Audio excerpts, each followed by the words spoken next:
Unit place digit का ये आपके एग्ज़ाम में बहुत पूछा जाता है, क्योंकि एग्ज़ाम में बनाना आसान होता है।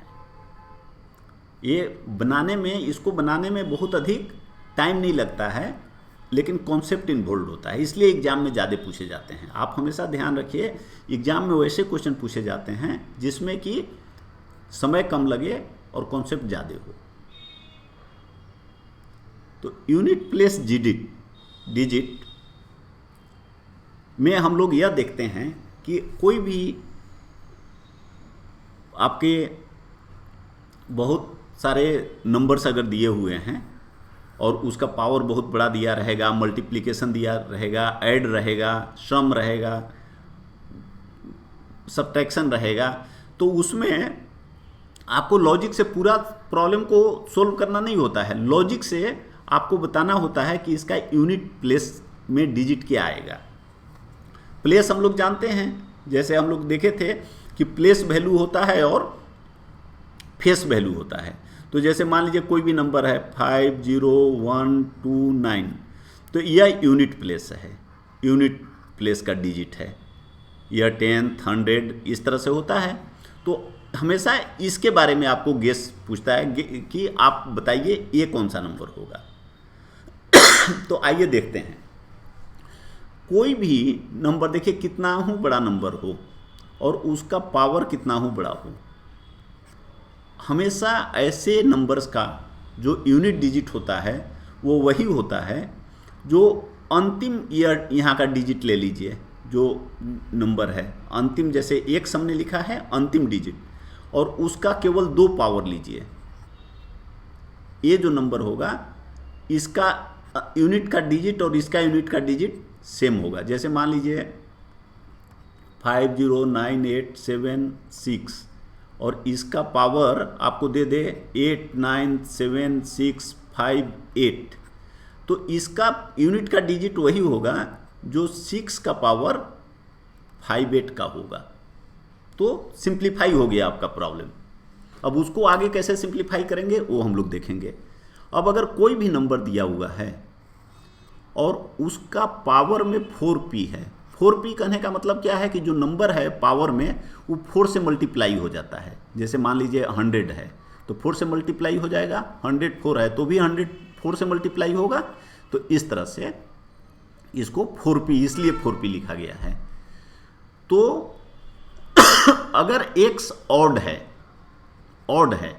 तो इसका वैल्यू हमेशा यूनिट डिजिट का 1 आएगा। जैसे अगर मान लीजिए 3 है, 3 का पावर कर दीजिएगा 12, तो ये 4p का टर्म में है और ये ऑड है, तो इसका जो यूनिट डिजिट आएगा वो 1 आएगा। लेकिन अगर 5 का 12 लिखिएगा तो 1 नहीं आएगा। तो 5 के केस में क्या होगा, 5 रहेगा। तो ये एक एक्सेप्शन है। 5 का पावर हमेशा जब करते हैं तो 5 ही आता है। 5 का पावर 1 करिएगा तो 5 आएगा, 5 का पावर 2 करिएगा तो 25 आएगा, 3 करिएगा तो 125 आएगा, तो हमेशा अंत में 5 आता है। अब देखिए तो ए हो गया। अब अगर सेम चीज़ है, यहाँ पावर ऊपर 4p है लेकिन यह x जो है आपका इवन हो गया, तो जो यूनिट डिजिट होगा वह 6 होगा। केवल अगर यहाँ पे 0 होगा x के जगह पे तो ये नंबर 0 होगा। जब अगर यूनिट डिजिट 0 होता है, उसका पावर कितना हो तो हमेशा आपको 0 आएगा। और अगर इवन है और पावर 4p के टर्म्स में है तो यूनिट डिजिट 6 आएगा। जैसे मान लीजिए कोई भी x ले लीजिए, मान लीजिए 8 ले लीजिए और पावर 4p के टर्म में मान लीजिए 24 ले लीजिए, तो इसको जब करिएगा तो आपको जो नंबर आएगा उसका यूनिट वाला डिजिट 6 होगा। ऐसा है। और कोई भी नंबर ABCD है, उसका पावर अगर 4n+1 के टर्म में है, जैसे मान लीजिए यहाँ 8 का पावर हम 25 कर देते हैं, तो ये क्या हो गया 4n+1, मीन्स इसको हम लिख सकते हैं 8 का पावर 4 × 6+1, ये फॉर्म हो गया 4n+1। तो इसका पावर हमेशा, इसका जो यूनिट डिजिट होगा वही होगा जो ये नंबर का यूनिट डिजिट था। जैसे मान लीजिए 28 का पावर 25 है, तो यहाँ यूनिट डिजिट 8 है तो इसका यूनिट डिजिट 8 ही रहेगा, यूनिट डिजिट नहीं चेंज होगा। और देखिए 0, 1, 5, 6 ये 4 नंबर ऐसे हैं, 0 और 5 का तो हम लोग ऊपर डिस्कस भी कर लिए। 0, 1, 5, 6 ऐसे 4 नंबर हैं कि उनका पावर कुछ भी रखिए वो यूनिट डिजिट 0, 1, 5, 6 ही आता है। जैसे मान लीजिए आपको बहुत बड़ा नंबर दे दिया, जैसे आपको दे दिया मान लीजिए 3, 0, 5, 8, 6 और उसका पावर कुछ भी दे दिया, मान लीजिए 5, 8, 9, 6, 7, 8 ऐसे दे दिया कि इसका पावर, तो आपसे पूछेगा कि इसका यूनिट डिजिट क्या होगा। तो कितना हो बड़ा हो, इसका यूनिट डिजिट जो है वो 6 ही रहेगा, कोई भी पावर हो। तो इसलिए ऐसे ऐसे प्रॉब्लम देते हैं जो आप बहुत आसानी से बहुत कम समय में बना सकते हैं, इसलिए एग्जाम में ऐसे प्रॉब्लम बहुत पूछे जाते हैं। अगर जहाँ मान लीजिए 4 हम लोग यहाँ लिख दिए 4p 4p 4p, अगर 4 से डिविजिबल नहीं है, 4p नहीं है या 4n+1 नहीं है, कुछ और है, तो हम लोग कैसे बनाएंगे। तो उसके लिए हम लोग पावर को 2 पार्ट में बांट देंगे, जो एक तो 4p होगा और दूसरा कुछ और होगा। अभी हम लोग आगे देखते हैं। जैसे देखिए कहता है कि इतना बड़ा डिजिट दिख रहा है, इसका यूनिट डिजिट में आपको बताना है। तो अभी हम लोगों ने देखा कि कितना हो नंबर हो तो आपको अंत वाला लेना है और ऊपर वाला 2 नंबर लेना है।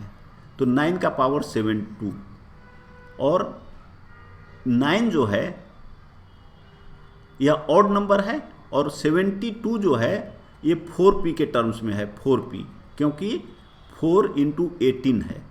तो आप जानते हैं कि इस केस में यूनिट डिजिट 1 होता है, तो 1 हो गया, सिंपल। अब जैसे यह है, इसका यूनिट डिजिट आपको इतना निकालना है।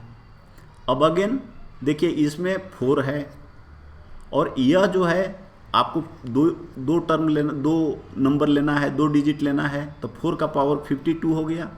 अब 4 का पावर 52 को आप 4p के टर्म्स में लिख सकते हैं। तो हमेशा जानते हैं कि इवन का पावर x का पावर 4p, जहाँ x इवन नंबर है हमेशा यूनिट डिजिट 6 देता है, तो यह 6 हो गया, सिंपल। अब जैसे मान लीजिए यह है इतना, तब 5 और फिर यहाँ पर है 78, तो 8 का पावर 96, तो यूनिट डिजिट कितना होगा। अब देखिए 5 का कोई भी पावर रहेगा तो 5 ही होगा यूनिट डिजिट में।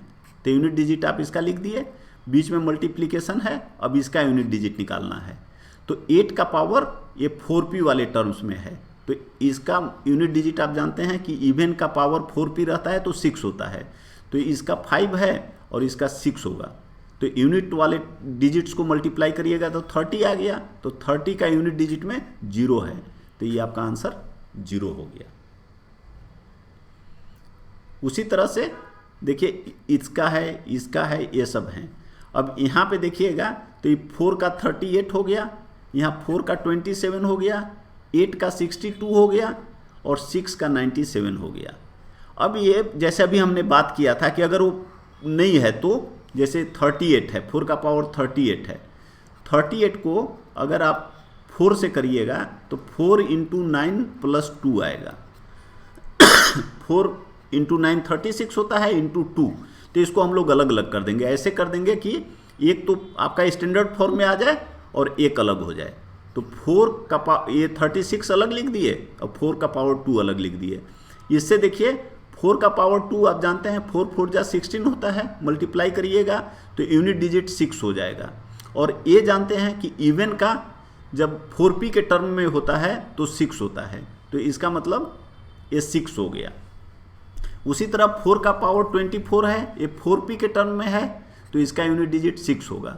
और 4 का पावर 3 है, तो 4 का पावर 3 का आप जानते हैं कि 64 होता है, तो 4 होता है। 8 का पावर 60 है, 8 इवन नंबर है और 60 को 4 × 15 में आप लिख सकते हैं 4p, तो 6 हो गया। 8 का पावर 2 है तो 4 होता है, 64। 6 का पावर 24 है, अगेन यह इवन नंबर है और यह 4p है, तो इसका एंड 6 होगा और 6 का एंड 6 होता है। तो देखिए ये 36 हो गया, ये 24 हो गया, ये 4 × 6 क्यों? क्योंकि 6 आप 3 बार 6 का कितना बार मल्टीप्लाई करते हैं, 6 ही एंड आता है डिजिट, तो इसलिए 6 × 4 लिख दिया। तो अब इसका एंड वाला डिजिट 6 हो गया, इसका 4 हो गया और इसका भी 4 हो गया, क्योंकि 4 6 जा 24 4 हो गया। तो इस तरह से जब आप ऐड कर दिए तो ये 14 हो गया। जब 14 को देखिएगा तो यह 4 हो गया।